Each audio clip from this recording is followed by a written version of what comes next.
আজকে দীপঙ্কর তার নিজের প্রোফাইলে ফেসবুকে এই ছবিটা পোস্ট করেছে। কয়েকদিন আগেই মৃণালের বউকে নিয়ে সে পালিয়ে গেছে এবং সিঁদুর কপালে তুলে একটা ভিডিওর মধ্যে দিয়ে দেখিয়েছে সে সুমিকে বিয়ে করছে, মৃণালের স্ত্রী। এবং বেশ কয়েকদিন এটা নিয়ে কন্ট্রোভার্সি হওয়ার পর কিছুদিন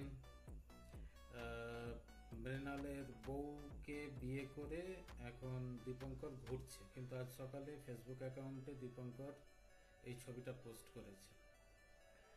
এগুলোর মানে একটাই, এরা চারজনে মিলে ঢ্যামনামো করছে, চুতিয়া পাবলিককে চুতিয়া বানাচ্ছে আর নিজেদের ভিউজ কামাচ্ছে, টাকা কামাচ্ছে, ফলোয়ারও কিছু গেন করছে।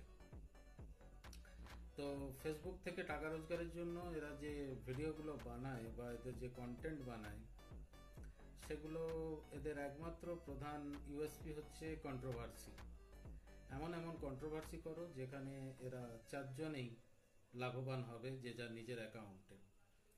এখানে মৃণাল সিম্প্যাথি পাচ্ছে আর এখানে দীপঙ্কর হেড পাচ্ছে। দীপঙ্করের যারা ফলোয়ার ফ্যান আছে তারা তাকে তো ভালোবাসা দিচ্ছেই। তো এই হচ্ছে এদের প্রজেক্ট, এদের কন্টেন্ট। সবাই এত বোকা হয়েও না এদেরকে দেখে।